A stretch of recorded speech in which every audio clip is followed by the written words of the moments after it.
Sa ngalan ng Ama, ng Anak at ng Espiritu Santo, Amen. sumainyo ang Panginoon. At sumayo rin. Mga kapatid, muli tayong bumabalik sa banal na misa para purihin natin, pasalamatan ang Diyos. Napakarami nating tinanggap sa Kanya, pero madalas nakakalimutan nating magpuri at magpasalamat sa Kanya. Kapatid, magandang pagnilayan. Bakit ba tayo nagbibigay? Bakit ba tayo nag-aalay sa Diyos? Ito ay isang uri ng ating pasasalamat sa Kanya. Sa mga pagkakataon na kung saan wala tayong ibang inisip kundi ang ating sarili. Sa mga pagkakataon na kung saan tayo'y nagpayaman at nagkulang tayo sa ating pananalig at pananampalataya sa Kanya. Hilingin natin muli ang Kanyang awa, ang Kanyang pagpapatawad, para tayo ay makitang karapat-dapat makatanggap sa mga banal na misteryo. Inaamin ko Sa makapangyarihang Diyos at sa inyo mga kapatid, na lubha kung nagkasala sa isip, sa salita at sa gawa at sa aking pagkukulang. Kaya isinasamo ko sa mahal na Birhen Maria, sa lahat ng mga anghel at mga banal, at sa inyo mga kapatid na ako ipanalangin sa Panginoong ating Diyos. kaawaan tayo na makapangyarihang Diyos, patawarin tayo sa ating mga kasalanan, patnubayan tayo sa buhay na walang hanggan. Amen. Panginoon, kaawaan mo kami. Panginoon, kaawaan mo kami. Kristo, kaawaan mo kami. Kristo, kaawaan mo kami. Panginoon, kaawaan mo kami. Panginoon, kaawaan mo kami. Manalangin tayo. Ama naming makapangyarihan, ipakita mo ang iyong paglingap sa iyong pag-antig sa aming kalooban, upang ang pamumunga ng gawain mo sa amin ay aming mapakinabangan, at ang magpapagaling mong katapatan ay aming mapangatawanan. Sa pamagitan ni Jesucristo, kasama ng Espiritu Santo, magpa sa walang hanggan. Amen.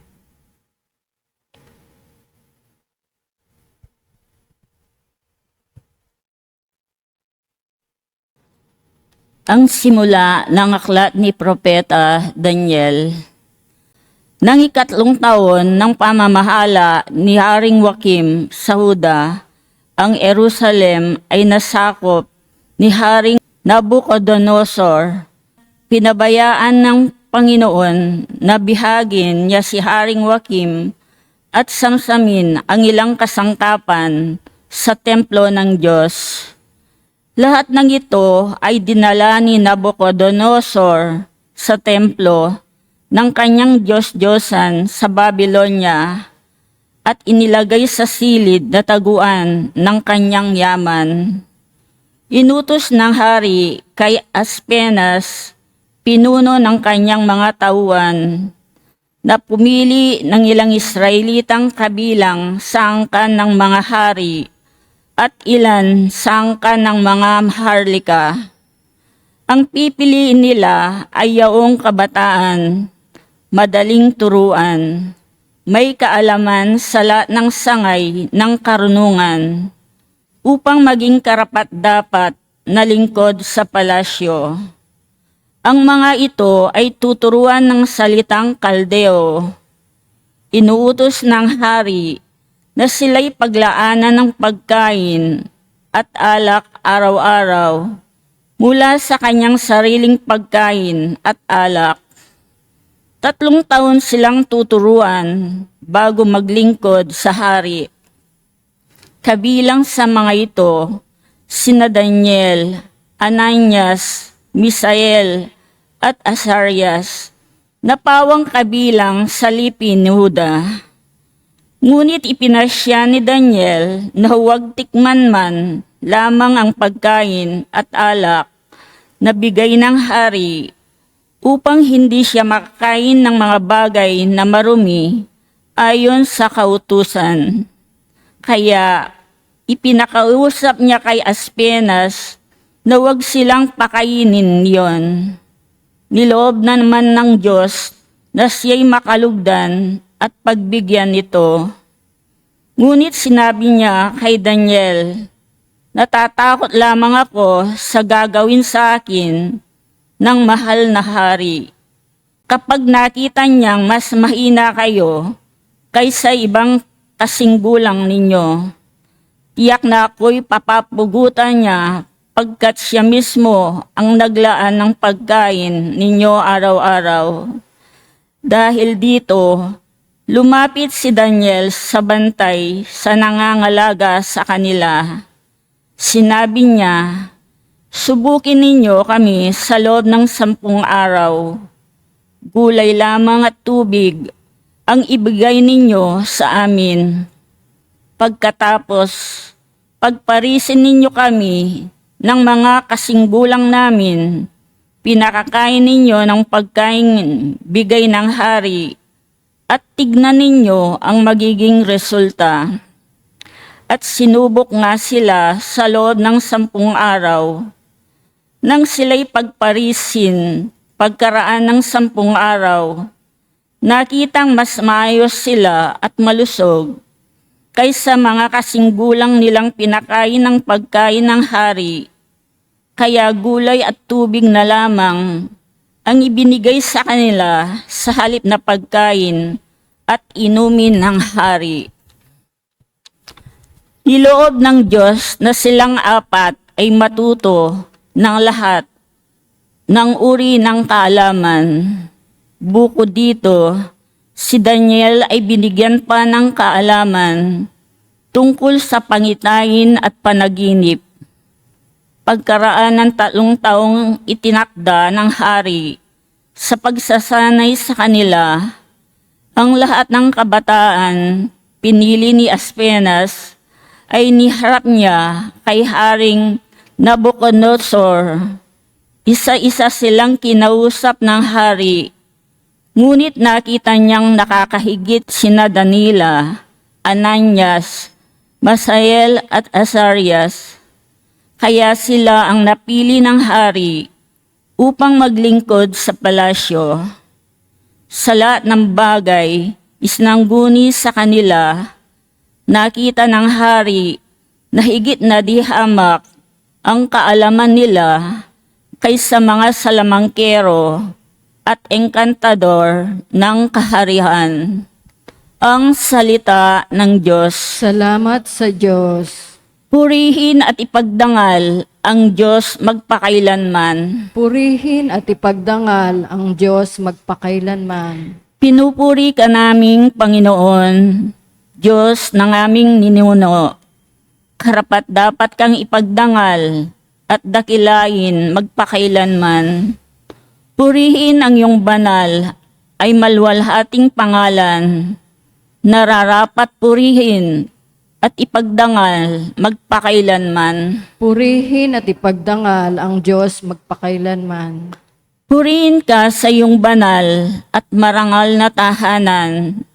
Lubhang karapat dapat kang awitan at dakilain magpakailanman. Purihin at ipagdangal ang Diyos magpakailanman. Purihin ka na nakaluluklok sa marangal mong trono. Karapat dapat kang awitan at dakilain magpakailanman. Purihin at ipagdangal ang Diyos magpakailanman. Mula sa iyong luklukan sa ibabaw ng mga kerubin, nakikita mo ang kalaliman at daigdig ng mga patay. Karapat dapat kang purihin at dakilain magpakailanman. Purihin at ipagdangal ang Diyos magpakailanman. Purihin ka sa buong sangkalangitan.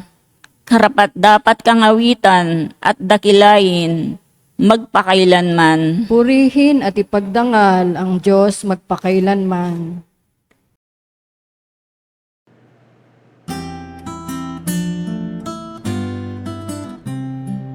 Alleluia, alleluia, alleluia, alleluia, alleluia, alleluia, alleluia, alleluia, alleluia, alleluia,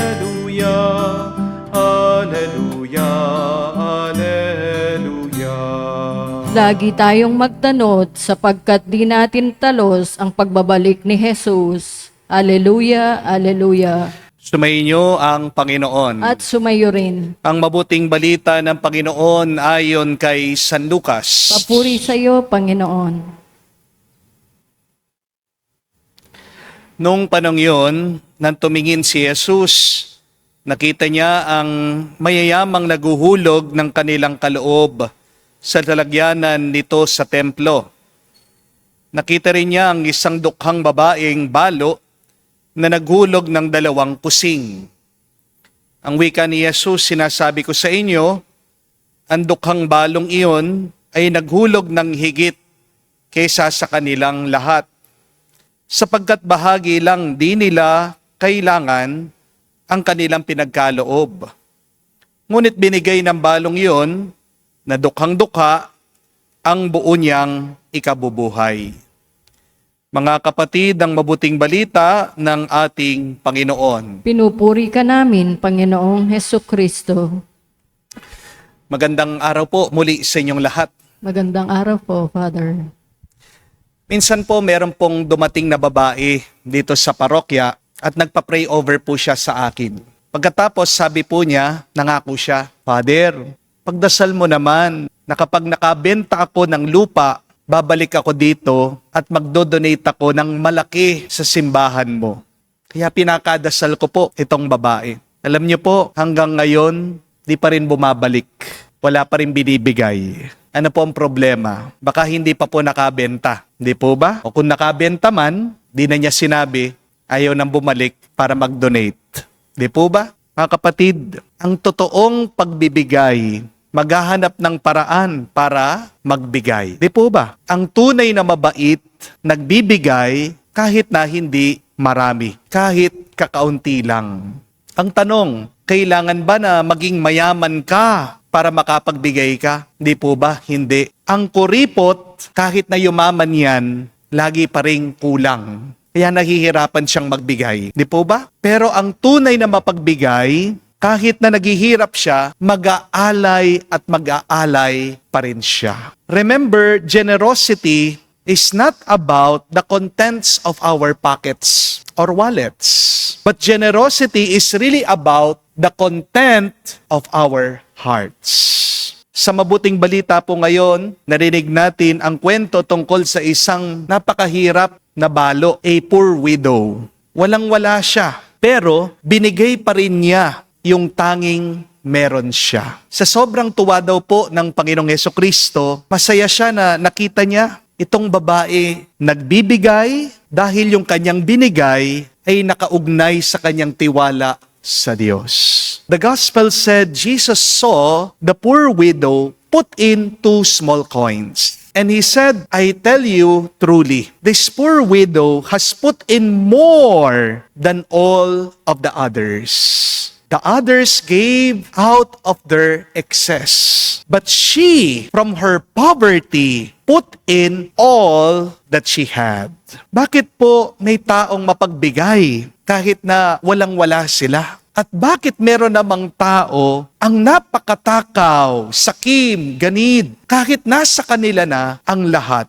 Understand, my dear friends, that the root of greed is fear. Ang totoo, bakit tayo'y minsan sakim ay dahil natatakot tayo, nangangamba tayo, nag-aalala tayo. Amen? Takot kasi tayong maubusan. Takot kasi tayong mawalan. Takot tayo na hindi natin kayanin yung bukas.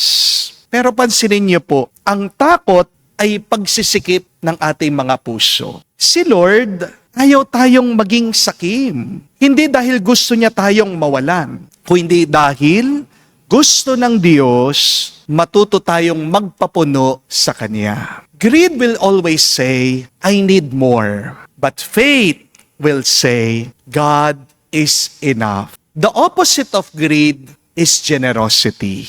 And generosity is not about how much you give. Generosity is really about how much you trust. Remember that.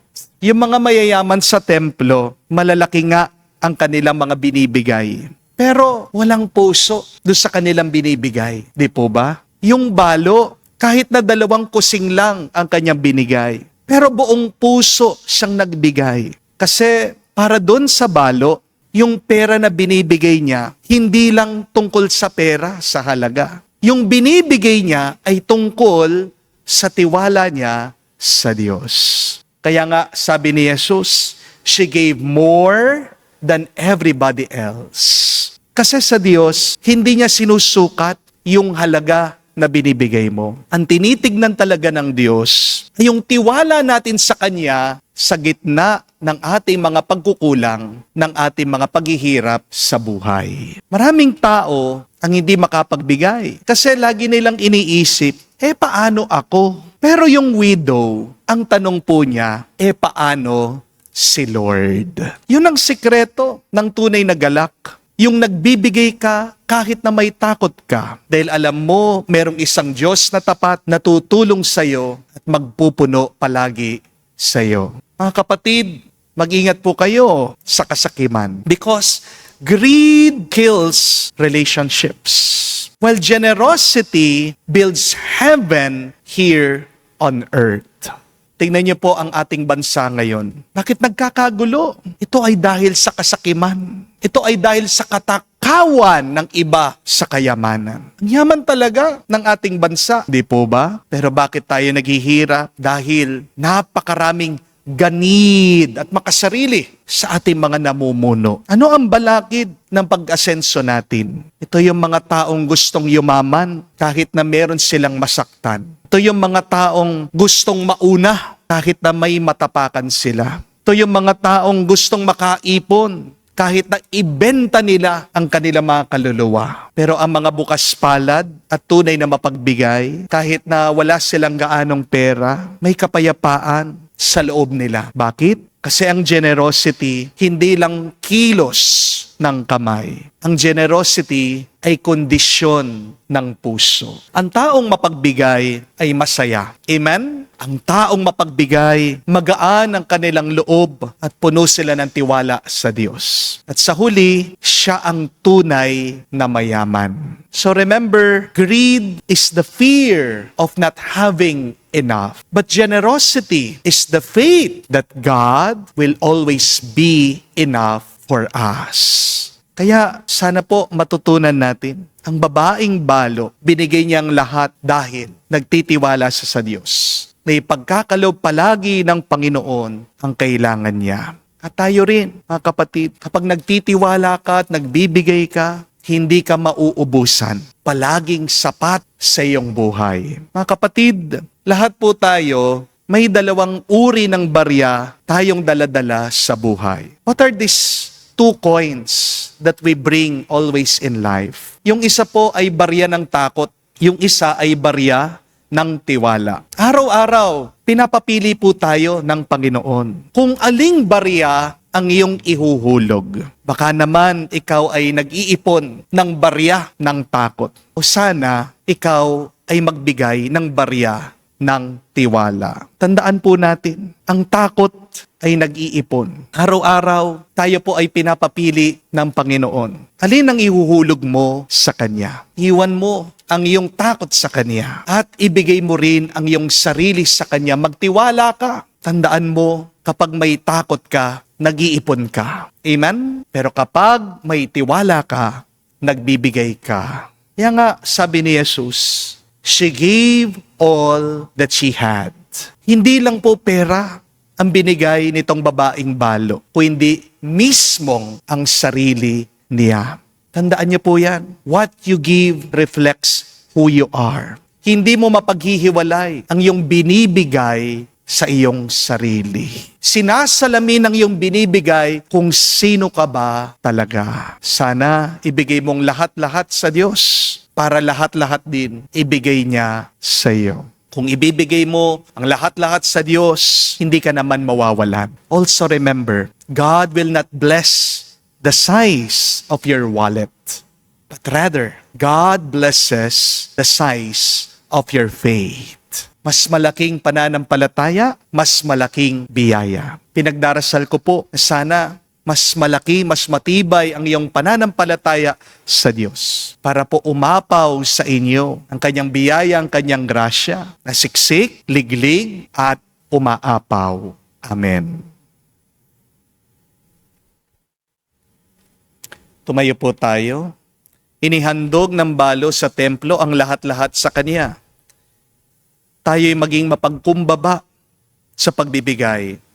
Maging mapagbigay tayo sa ating mga panalangin para sa ating kapwa bilang pagtugon sa Diyos na nagbibigay sa atin ng biyayang walang humpay. Ating sabihin, Panginoon, dinggin mo kami. Panginoon, dinggin mo kami. Bilang simbahan, maging mapagbigay tayo ng sapat upang magbahagi. Tayo hindi lamang mula sa ating kasaganaan, kundi mula rin sa ating kasulatan. Manalangin tayo sa Panginoon. Panginoon, dinggin mo kami. Ang mga lingkod bayan naway maging malaya sa kasakiman at pagmamalabi sa kapangyarihan. Manalangin tayo sa Panginoon. Panginoon, dinggin mo kami. Ang mga balo, mga solong magulang, at mga ulila naway umunlad sa kabanalan at mabasbasa ng pag-ibig ng Diyos. Manalangin tayo sa Panginoon. Panginoon, dinggin mo kami.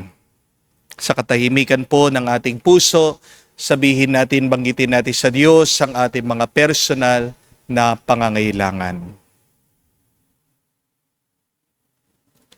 Ama naming nasa langit, buksan mo ang aming mga puso sa mga nakapaligid sa amin upang makilala namin ang iyong presensya sa aming mga kapwa at mga kaibigan at matuklasan namin ang kaligayahan ng pagbabahagi ng aming buhay sa kanila. Hinihiling namin ito sa pamagitan ni Kristo, aming Panginoon. Amen.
Manalangin kayo mga kapatid, para ang ating mga paghahain ay kalugdan ng Diyos, amang makapangyarihan. Tanggapin nawa ng Panginoon itong paghahain sa iyong mga kamay, sa kapurihan niya at karangalan, sa ating kapakinabangan at sa buong sambayanan niyang banal. Ama naming lumikha, tanggapin mo ang mga banal na alay na iyong pinagutos na aming italaga sa pagsamba sa iyong ngalan, at upang kami pagindapating paunlakan ng iyong tapat na pagmamahal.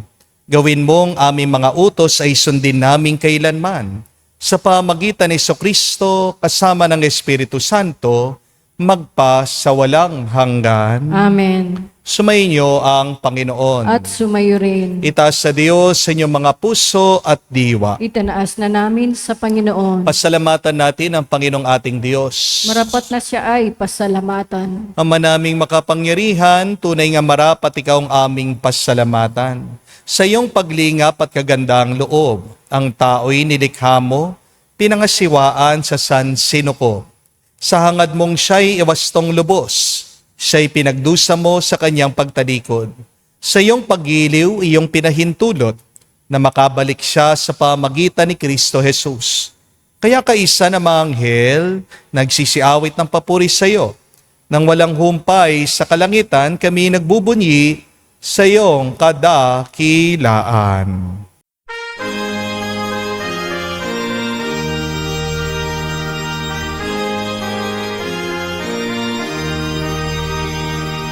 Santo, Santo, Santo, Panginoong Diyos ng mga hukbo. Napupuno ang langit at lupa ng kadakilaan mo. Hosana sa kaitasan, pinagpalang na paninito sa ngalan ng Panginoon. Hosana sa kaitasan, Hosana sa kaitasan. Ama naming banal, ikaw ang bukal ng tanang kabanalan. Kaya't sa pamagitan ng iyong Espiritu, gawin mong banal ang kaloob na ito upang para sa amin maging katawan at dugo ng aming Panginoong Heso Kristo. Bago niya pinagtiis ang kusang loob na maging handog, hinawakan niyang tinapay, pinasalamatan kanya. Pinaghati-hati niya iyon, inabot sa kanya malagad at sinabi, "Tanggapin ninyong lahat ito at kanin. Ito ang aking katawan, na ihahandog para sa inyo."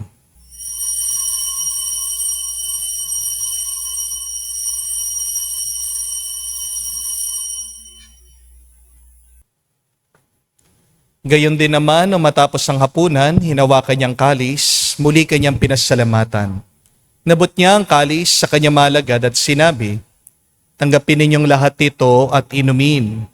Ito ang kalis ng aking dugo, ng bago at walang hanggang tipan. Ang aking dugo na ibubuhos para sa inyo at para sa lahat, sa ipagpapatawad ng mga kasalanan. Gawin ninyo ito sa pag-alaala sa akin."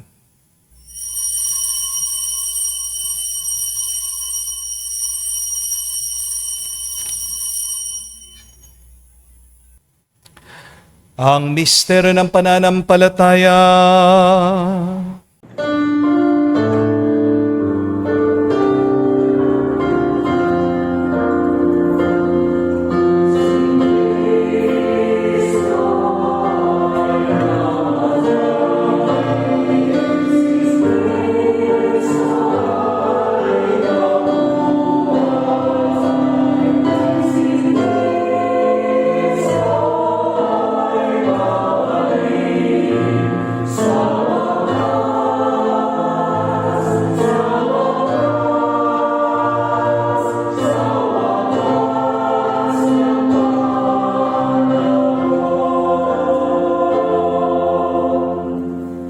Ama, ginagawa namin ngayon ang pag-alaala sa pagkamatay muling pagkabuhay ng iyong anak.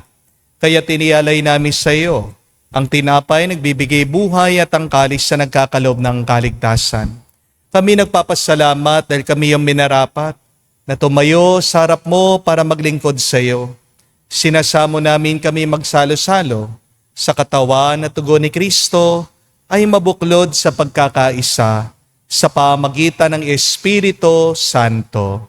Ama, lingapin mong iyong simbahan, laganap sa buong daigdig. Puspusin mo kami sa pag-ibig.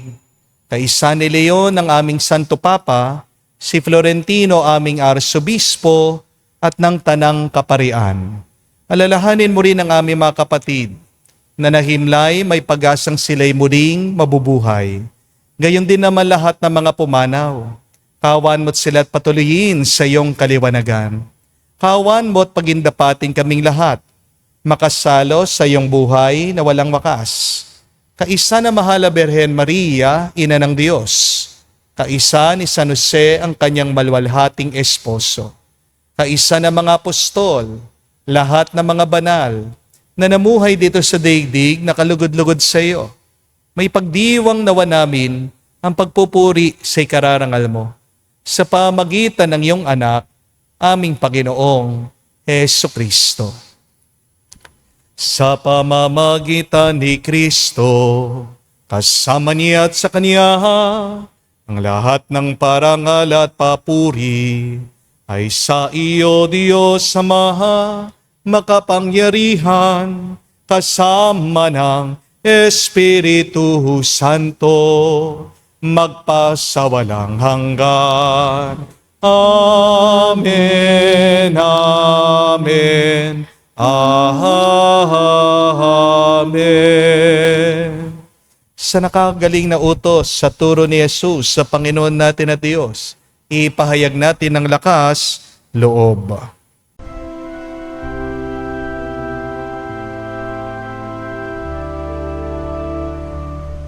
Ama namin, sumasalangit ka, sambahin ang ngalan mo, mapasa amin ang kaharian mo, sundin ang loob mo dito sa lupa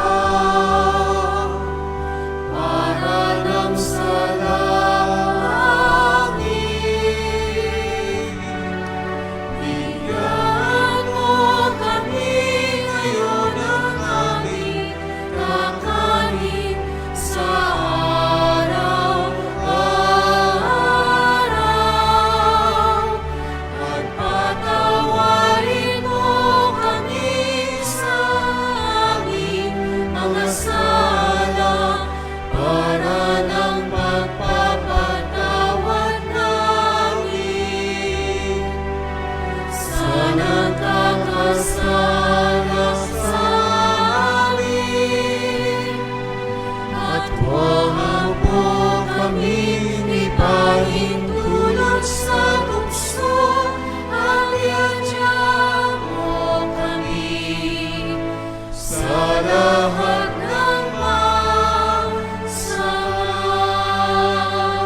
Hinihiling namin kami adya sa lahat ng masama, pagkalooban ng kapayapaan araw-araw, ligtas sa kasalanan, ilayo sa lahat ng kapamakan, samantalang aming pinanabikan ang dakilang araw ng pagpapahayag ng tagapagligtas naming si Hesu Kristo. Sa pag-idiyo ang kaharihan at ang kapangyarihan at ang kapurihan magpakailanman. Amen. Panginoong Hesu Kristo, sinabi mo si mga apostol, kapayapaan ang iniiwan ko sa inyo. Ang aking kapayapaan binibigay ko sa inyo. Tungayan mo ang aming pananampalataya at huwag ang aming pagkakasala. Pagkalooban mo kami ng kapayapaan at pagkakaisa ayon sa iyong kalooban, kasama ng Espiritu Santo, magpa sa walang hanggan. Amen. Kapayapaan ng Panginoon ay laging sumainyo. At sumayo rin. Magbigayan po kayo ng kapayapaan sa bawat isa. Peace with you po, kapayapaan po sa inyong lahat.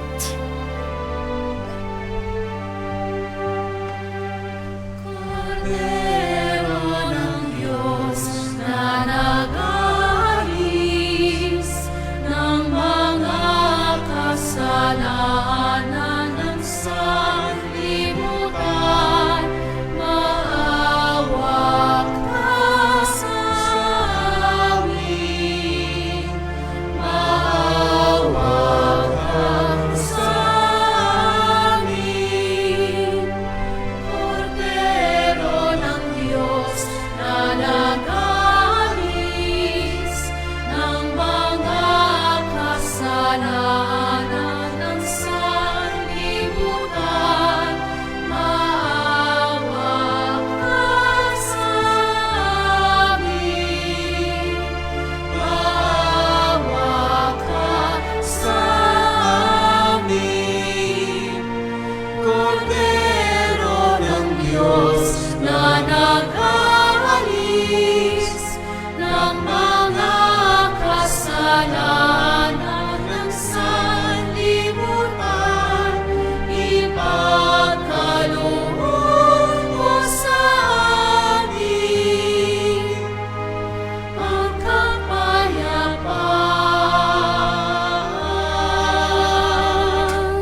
Mga kapatid, naririto ang ating Panginoong Hesukristo, ang Kordero ng Diyos.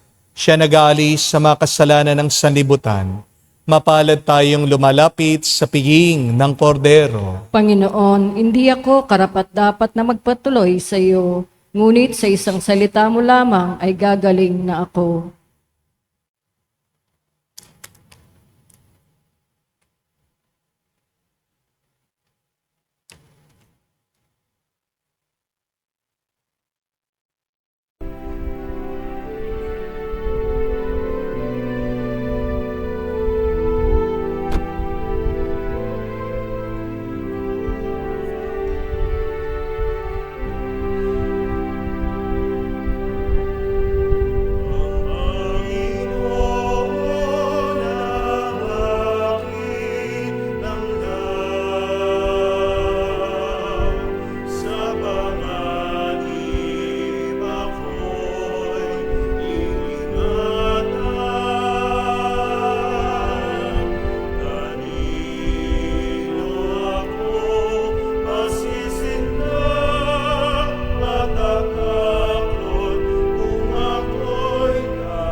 Manalangin tayo.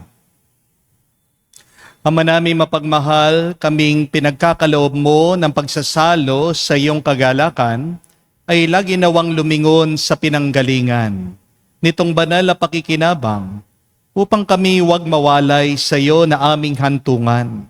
Sa pamagitan ni Jesucristo kasama ng Espiritu Santo, magpa sa walang hanggan. Amen. Tandaan niyo po mga kapatid na ang pagiging mabuti, mabait at mapagbigay ay hindi nakadepende sa halaga ng iyong pinagkakaloob. Generosity is not really about the amount that you give, but generosity is really about your character. Wala naman po yan sa laman ng ating mga bulsa. Ang tinitingnan ng Diyos ay hindi laman ng ating mga wallet, ng ating bulsa, ng ating bank account, o hindi ano ang laman ng ating puso. Ikaw ay nagbibigay dahil may sobra ka lang, o ikaw ay nagbibigay dahil nagtitiwala ka. Ano ang barya na dala-dala mo? Barya ng takot o barya ng tiwala? Mag-ingat kayo mga kapatid dahil pag ikaw ay natatakot, diyan ka nag-iipon, diyan ka nagiging sakim at ganid. Pero kapag puno ang iyong puso ng tiwala, binibigay mo lahat-lahat sa Diyos at nakikita yan ng Panginoon. Kaya naman lahat-lahat ipagkakalob niya sa iyo. Kahit na sabihin mong kapuspalad ka, marami kang utang, kakaunti ang pera na nasa iyo. Pag nagbibigay ka, sana puno yan ng pag-ibig, pagmamahal at tiwala. Just make sure that when you give with your heart, you give with love, you give with the trust in the Lord. Kaya ngayon pong paparating na linggo, please be aware of that. Maging mulat po kayo. Pag nagbibigay ka, sana maramdaman mo naman. Pag nagbibigay ka, yan sana ang tanda ng iyong papurit pasasalamat sa Diyos. At kinatutuwa ng Diyos kapag ikaw ay nagbibigay mula sa iyong puso na may tiwala sa Kanya. Kaya naman, ibabalik niya sa iyo ito ng siksik, liglig, at umaapaw. Sumainyo ang Panginoon. At sumayo rin. At kayo basbasan ng Diyos makapangyarihan sa lahat, sa ngalan ng Ama, ng Anak, ng Espiritu Santo. Amen. Ang ating misa ay natapos na. Humayo kayo sa kapayapaan ni Kristo. Salamat sa Diyos.